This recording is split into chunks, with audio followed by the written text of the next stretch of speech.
Hello friends, welcome to Riyaz classes. आज के session में we will study about the topic programmes for promotion of small scale industries. This topic is part of unit 16 small scale industries of the subject business environment MCO4 MCOM second year IGNOU. Before we begin, if you like the videos that I'm sharing, do hit the like button. Do share your comments to let me know you find all this useful for your studies. Also, don't forget to subscribe so that you won't miss out on watching and learning from my videos. चलिए शुरुआत करते हैं आज के topic की, जो कि है programmes for promotion of small scale industries.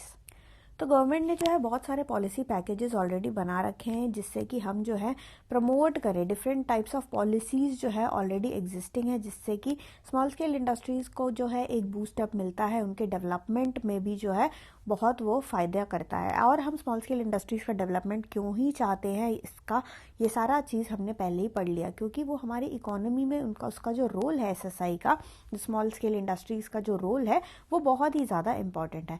सो आज हम देखेंगे कि देयर आर वेरियस प्रोग्राम्स जो कि गवर्नमेंट ने बनाए हैं जिससे कि हमारे अगेन ये जो स्मॉल स्केल इंडस्ट्रीज़ है, SSI यूनिट्स वगैरह जो है, इनका डेवलपमेंट और ज़्यादा हो। तो जो पहला ऐसा प्रोग्राम है जो कि उनके प्रमोशन के लिए है, that is reservation of items for production. So there are certain items, कुछ ऐसे चीज़ें हैं जिसका प्रोडक्शन खाली SSI ही कर सकते हैं। ओके, लाइक कुछ चीज़ें ऐसे हैं, कुछ प्रोडक्ट्स ऐसे हैं जिनका प्रोडक्शन, यहाँ प्रोडक्शन की बात हो रही है। ओके, सो यहाँ पे उस चीज़ों का प्रोडक्शन कौन कर सकता है? Only these small scale industries, they can do this production. So the policy of reserving certain product lines exclusively for the small scale sector, this policy was introduced in the year 1967. 1967 में जो है 47 products को हमने, government ने ऐसा बोला कि ये 47 प्रोडक्ट्स जो है खाली कौन प्रोड्यूस करेगा? Only and only exclusively by your small scale sector. So 1967 में ये बोला गया कि 47 प्रोडक्ट्स को खाली जो है हमारे स्मॉल स्केल इंडस्ट्रीज प्रोड्यूस करेंगे। देन ये नंबर जो है वो इंक्रीज कर दिया गया ये नंबर को, एंड 2000 और 2001 इस साल में अगर आप देखो ये नंबर इंक्रीज होके 814 हो गया। सो 1967 में 47 प्रोडक्ट्स थे, 2000 जब आया तब हमारे पास वी हैड 814 ऐसे प्रोडक्ट्स जो कि एक्सक्लूसिवली कौन प्रोड्यूस कर रहा है? हमारे स्मॉल स्केल इंडस्ट्रीज। फिर देखा गया कि भाई कुछ ऐसे आइटम्स हैं जिनका प्रोडक्शन SSI से करवाना जो है वो कुछ फ़ायदे का नहीं है, या फिर कुछ ऐसे प्रोडक्ट्स है जो कि इनसिग्निफिकेंट है। सो ऐसे कुछ प्रोडक्ट्स को जो है हमने उस लिस्ट से हटा दिया।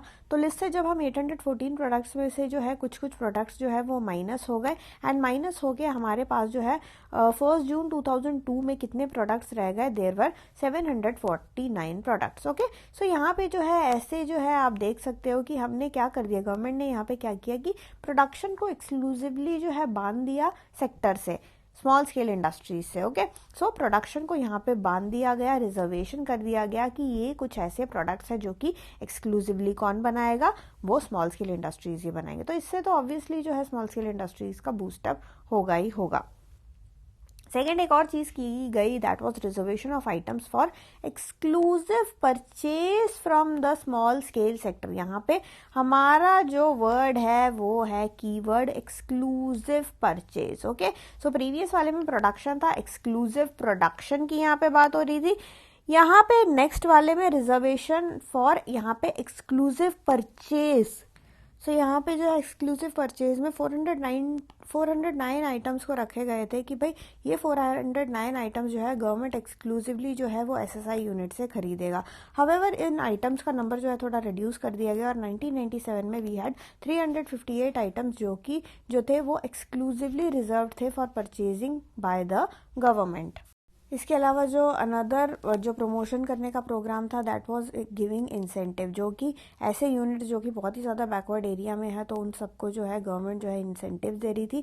और इंसेंटिव्स भी किस तरीके के फॉर्म में, जैसे कि फाइनेंस में थोड़ा सा कंसेशन वगैरह देना, सब्सिडी के फॉर्म में उनको जो है कुछ देते रहते थे ये कुछ ना कुछ, एंड प्रेफरेंशियल ट्रीटमेंट था इनको, लाइसेंसिंग वगैरह को लेकर जो है इन लोगों को प्रेफरेंसिंग ट्रीटमेंट देते थे। ऐसे इंस्टीट्यूशन, ऐसे जो SSI यूनिट्स जो कि बैकवर्ड एरिया में, बहुत ही ज़्यादा बैकवर्ड एरिया में है। नेक्स्ट वन है सेंट्रल एक्साइज ड्यूटी एग्जेम्पशन। तो जो सेंट्रल एक्साइज का ड्यूटी एग्जेम्पशन स्कीम है, ये एक स्कीम है, ये स्कीम इंट्रोड्यूस हुआ था 1986 1987, ओके 1986-87 में जो है ये स्कीम इंट्रोड्यूस हुआ था एंड इस स्कीम के अंदर फुल एग्जेम्पशन दिया गया था from clearances up to ₹30 lakh per year, okay. यहाँ पे भी इसमें भी फ्लैट रेट ड्यूटी कितना था, it was 3% on clearance, up to 30 to 50 lakh में 3% ऑन क्लियरेंस आपको मिलता था एंड अप टू 100 लाख में आपको 5% ऑन क्लियरेंस मिलता था। एंड ये अमाउंट जो है ये सब इंक्रीज कर दिया गया एंड सितंबर 2000 का अगर आप फिगर देखोगे सो फुल एग्जेम्पशन आपको मिलेगा if it is about ₹1 crore, okay. So the full exemption limit was revise to 1 crore रुपए एंड यहाँ पे आपको फुल एग्जेम्पशन यहाँ पे मिलता था। तो यहाँ पे सेंट्रल एक्साइज की ड्यूटी में डिफरेंट टाइप्स ऑफ एग्जेम्पशन दिया गया ताकि अगेन एसएसआई यूनिट्स का डेवलपमेंट हो। The next one is ancillary development of सब कॉन्ट्रैक्टिंग एजेंसी। तो यहाँ पे सब कॉन्ट्रैक्टिंग वर्ड यहाँ पे यूज़ किया गया है। सब कॉन्ट्रैक्टिंग है क्या, वो सिंपली एक स्टोर हाउस ऑफ डेटा है विथ रिस्पेक्ट टू जो एसएसआई यूनिट है। देखो एसएसआई यूनिट जो है उनका प्रोडक्शन कितना होता है, वो जो है वो कितना जो है प्रोडक्ट मैन्युफैक्चर कर पाते हैं और उनके पास आइडियल कैपेसिटी कितना है, this and on the other hand you have the buyer का रिक्वायरमेंट कितना है। तो यहाँ पे जो है इन दोनों चीज़ों का जो है मैच कराता है ये जो स्टोर हाउस ऑफ डेटा है, यहाँ पे ये दोनों चीज़ें इनके पास होती है कि एसएसआई का जो है एक्चुअल प्रोडक्शन कैपेसिटी वगैरह कितना है, कितना उसने प्रोड्यूस किया है, आइडियल कैपेसिटी इसका कितना है, इसके अलावा जो बायर रिक्वायरमेंट है जिसको एक्चुअल प्रोडक्ट खरीदना है उनका रिक्वायरमेंट क्या है। तो ये जो है ये स्टोर हाउस ऑफ डेटा है इनका। तो यहाँ पे ये जो है डेटा स्टोर करता है, सारे स्पेसिफिकेशन भी स्टोर करता है ये, ओके, कि कितना प्रोडक्ट चाहिए, कितना एक्यूरेसी में जो प्रोडक्ट है उसका जो है वो क्वालिटी किस हिसाब से, क्वांटिटी किस हिसाब से है। तो ये सारी चीज़ें जो है प्रॉपरली जो है स्टोर होता है ये एक सब कॉन्ट्रैक्टिंग एक्सचेंज के अंदर। तो सिंपली ये एक मैच मेकिंग है, हम बोल सकते हैं कि एक मैच मेकिंग है between the buyer and the seller. यहाँ पे बायर जो है उसका कुछ रिक्वायरमेंट होगा और उसको बाई करना होगा, यहाँ पे सेलर जो है हमारा एसएसआई यूनिट है जो कि कुछ ना कुछ बना रहा है। इन दोनों के बीच जो है एक तरीके से मैच मेकिंग करने का काम इनका है एंड ये बहुत ही अच्छी चीज़ है एक तरीके से। Next we have programme on environment and quality management. तो जो सिडबी है उसने लॉन्च किया था एक programme on environment and quality management, जिसका काम यही था कि भाई एसएसआई यूनिट्स जो है एसएसआई यूनिट्स को असिस्ट करना कि भाई एनवायरनमेंट पे जो है कितना इम्पैक्ट पड़ता है उनके सारी चीज़ों से, और हम जो है अगर जैसे एनवायरनमेंट पे अगर आपका ज़्यादा इम्पैक्ट पड़ रहा है तो हम किस तरीके से जो है उस इम्पैक्ट को जो है कम कर सकते हैं। तो इस तरीके की चीज़ें जो है यहाँ पे इसमें सिडबी ने लॉन्च किया था environment and quality management programme में। तो यहाँ पे मेन ऑब्जेक्टिव यही था कि भाई पहला मेन ऑब्जेक्टिव यही था कि हमारा जो एसएसआई यूनिट्स है उनको अवेयर करवाना कि भाई different types of programmes, different types of जो इश्यूज़ हैं, क्या क्या इश्यूज़ आपको फेस करना पड़ रहा है with respect to this topic कि एनवायरनमेंट को आप कितना पोल्यूट कर रहे हो, एंड इसके साथ जो है उनको सपोर्ट प्रोवाइड करना, support in the form of technical support वगैरह प्रोवाइड करवाना।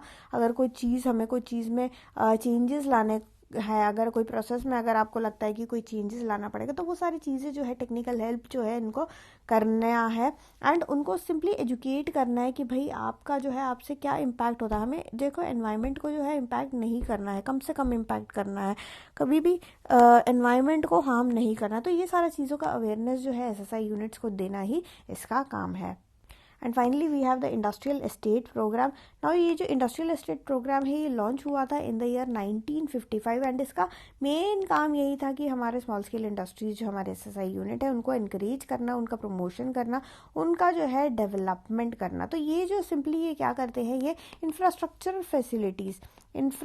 फैसिलिटीज़ जो है वो प्रोवाइड करने में जो है ये लोग जो है वो मदद करते हैं। Apart from all the schemes there are also other development programme. इसके अलावा देखो ये सारे स्कीम्स तो हमने देख लिए, छोटे छोटे स्कीम्स है जो कि एसएसआई यूनिट्स के लिए मददकारी है। एंड इसके अलावा हमारा गवर्नमेंट जो है बहुत सारा बीच बीच में स्कीम वगैरह करता रहता है, स्कीम्स जो है छोटे छोटे लाता रहता है। इसके अलावा ट्रेड फेयर, अगर हम ट्रेड फेयर वगैरह की बात करें, ट्रेड फेयर भी होता रहता है जिसमें एसएसआई यूनिट्स को बहुत ज़्यादा प्रमोशन मिलता है। एंटरप्रेन्योरियल डेवलपमेंट प्रोग्राम वगैरह करता रहता है। ट्रेनिंग एंड डेवलपमेंट की अगर हम बात करें, ट्रेनिंग एंड डेवलपमेंट के बहुत सारे प्रोग्राम होते हैं। सेल्फ एम्प्लॉयमेंट प्रोग्राम्स भी बहुत होते रहते हैं एंड ये छोटे छोटे प्रोग्राम से जो है इन लोगों को बूस्ट मिलता है हमारे एसएसआई यूनिट्स को। सो गवर्नमेंट भी देखो अपने तरफ से बहुत सारे प्रोग्राम पॉलिसीज तो उसने निकाले हैं, बहुत सारे उसने जो है पॉलिसी में चेंजेस तक लाए हैं इन लोगों के लिए। और भाई चेंज तो लाना ही पड़ेगा क्योंकि इनका जो है जीडीपी में हमारा बहुत ज़्यादा कंट्रीब्यूशन है इनका, तो इनको प्रमोट गवर्नमेंट को करना ही पड़ेगा। पूरे के पूरे इकोनॉमी के डेवलपमेंट के लिए ये बहुत ही ज़्यादा एसएसआई यूनिट बहुत ही ज़्यादा इंपॉर्टेंट है। सो ये सारे छोटे छोटे प्रोग्राम्स हैं जो उससे कि हम और जो है ज़्यादा अच्छे से जो है मदद कर सकते हैं हमारे इस स्मॉल स्केल इंडस्ट्री को। So that's it for this session. Thank you so much for watching. Like, share and subscribe to Riya's classes. Thank you and bye bye.